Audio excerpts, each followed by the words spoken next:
E aí, queridos alunos, vamos iniciar então a nossa aula de Educação Física. Eu sou a professora Rafaela Pinheiro e agora chamo vocês para a gente descobrir o conteúdo da nossa aula. Aula 14, revisão. Então, a partir desse momento, a gente vai passar a revisitar os conteúdos abordados dentro dessa unidade. Vamos iniciar a nossa aula.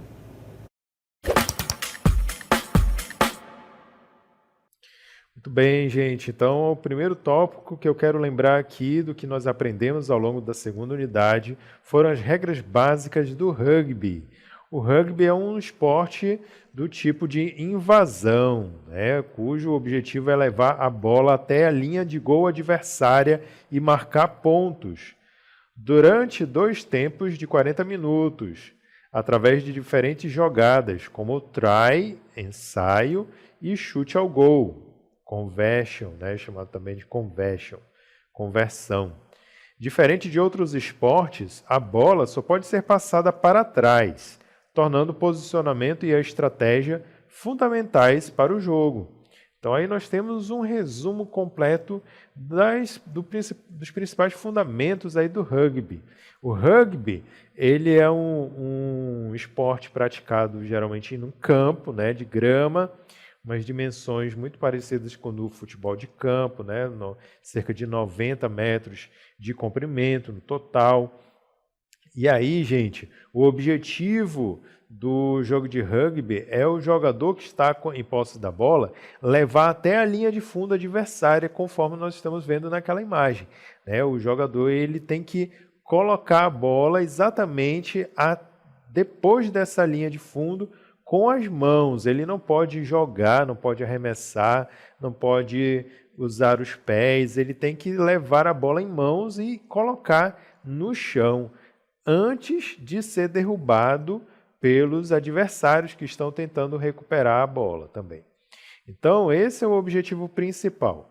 Quando o jogador ele consegue realizar este objetivo, colocar a bola depois da linha de fundo, então é chamado de try, né? Essa jogada aí é chamada de try, que seria algo semelhante ao gol no futebol.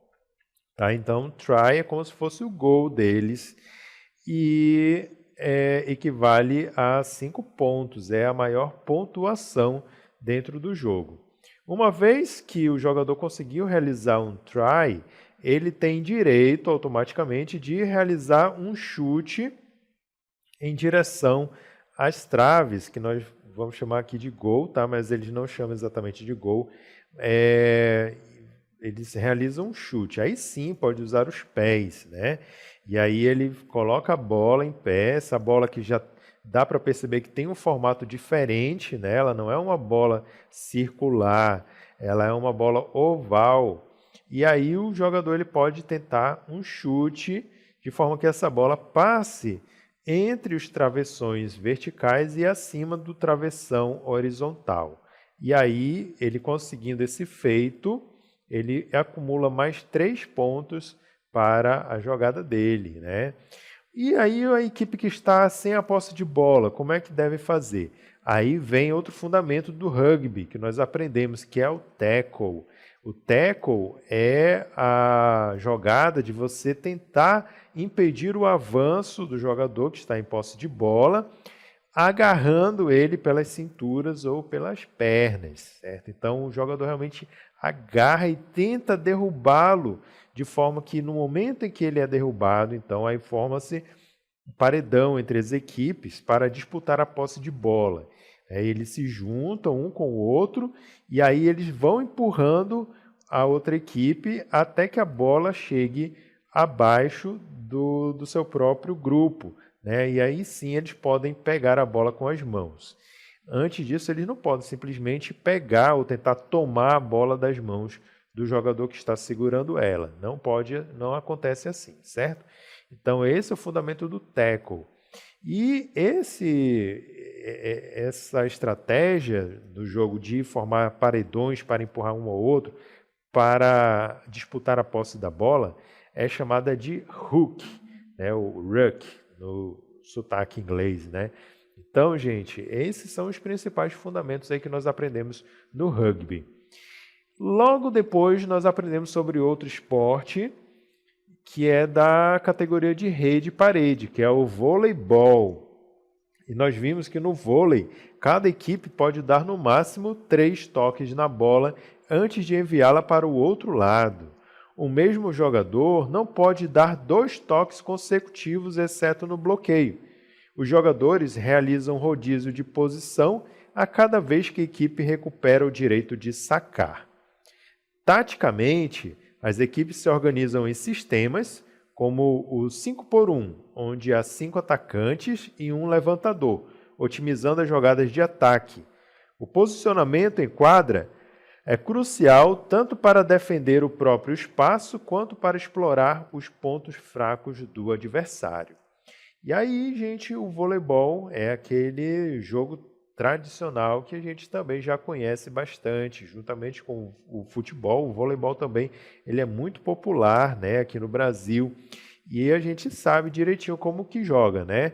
Tem que passar a bola por cima da rede de forma que ela caia no chão do lado adversário.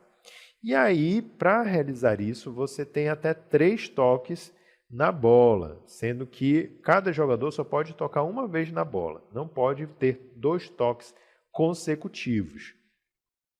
E aí existem os fundamentos do saque, da recepção, do ataque, que é chamado também de cortada, do bloqueio. Todos esses fundamentos são utilizados como uma forma de jogada dentro do vôlei. Depois nós aprendemos sobre outro esporte de rede e parede, que é o badminton.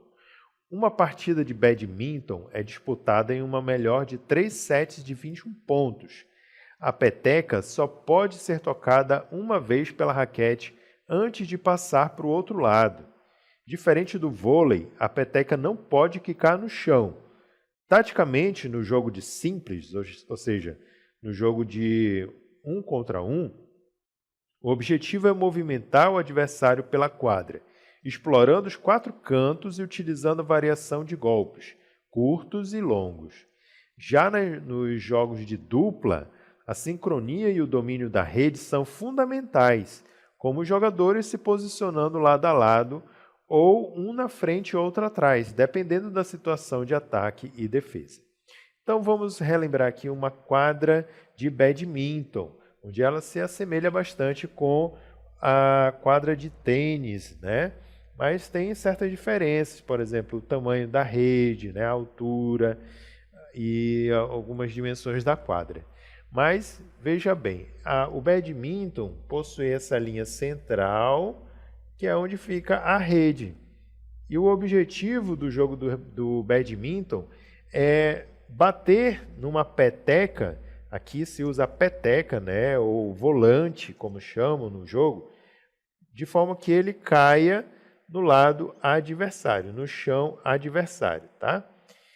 Aqui não se usa bola, não é que nem o tênis que se usa bola, é uma peteca ou volante. E aí você bate no volante utilizando uma raquete que é mais fina e mais comprida do que uma raquete de tênis, tá? Mas é usado também uma raquete. E aí nós temos a área de saque, esquerda, direita, para cada lado do campo, né? E todas elas aqui têm a sua função. Essa é a área aqui próximo da rede, né? E aí nós temos aí todas essas dimensões relacionadas a uma quadra de badminton. Muito bem. E aí depois que nós vimos esses objetos de conhecimento do lado do esporte, nós mudamos um pouco os ares e fomos para outro tipo de objeto de conhecimento, também muito importante na cultura corporal, que é a ginástica. Mas nós vimos o aspecto da ginástica como a conscientização corporal.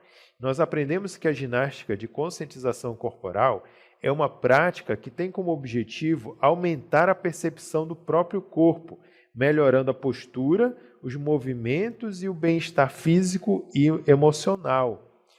Ela trabalha de forma suave, respeitando os limites individuais e promovendo o autoconhecimento por meio do movimento consciente. Então, gente, nós vimos que a ginástica, ela pode ser tanto a ginástica de rendimento, né? Aquela ginástica voltada para o aperfeiçoamento físico, mas também existe o segmento da ginástica de conscientização corporal, voltado mais para o interno, para que você aprenda a perceber o seu próprio corpo e a lidar melhor com ele, corrigindo falhas, principalmente no aspecto da postura, do equilíbrio. Quanto mais você se conscientiza do seu próprio corpo, dominando ele por completo, então você tem uma qualidade de vida melhor.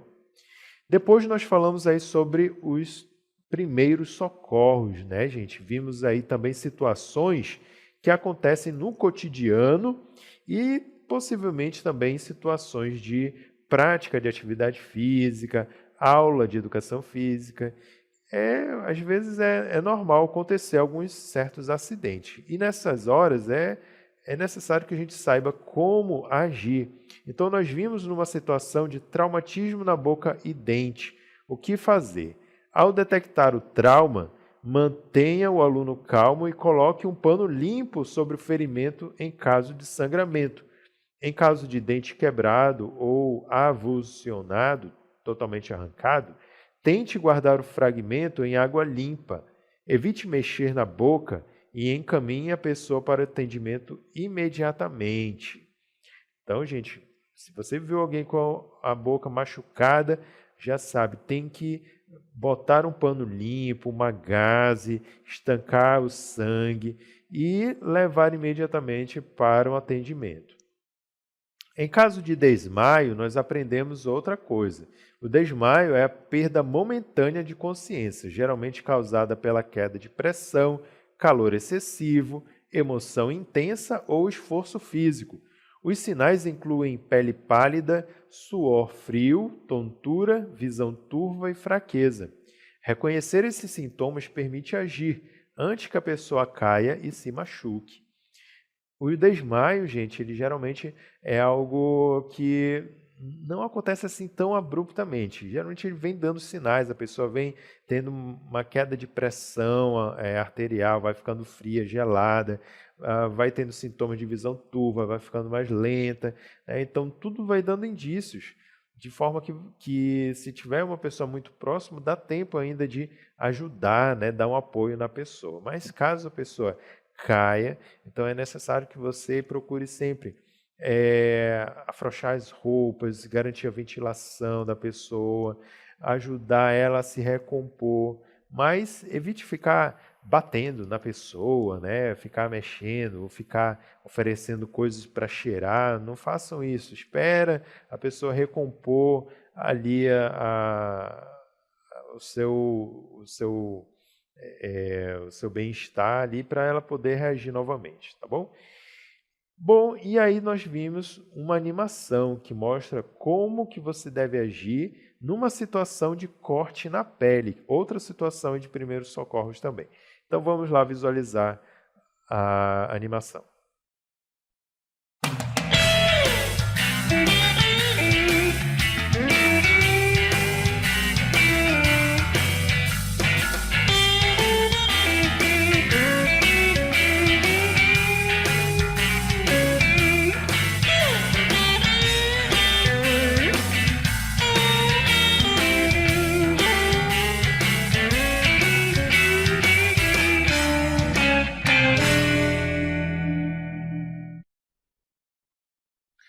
Muito bem, gente. Então, no caso de cortes na pele, é necessário que você verifique qual a profundidade, né, desse corte.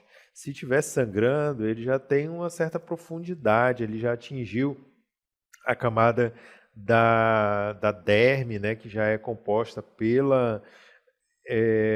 por vasos sanguíneos, né? Então ela tem uma certa profundidade e pode acontecer de ser infeccionada. Então, por isso, a gente tem que tomar as seguintes atitudes, ó. Limpe o local com água limpa e sabão, sem esfregar.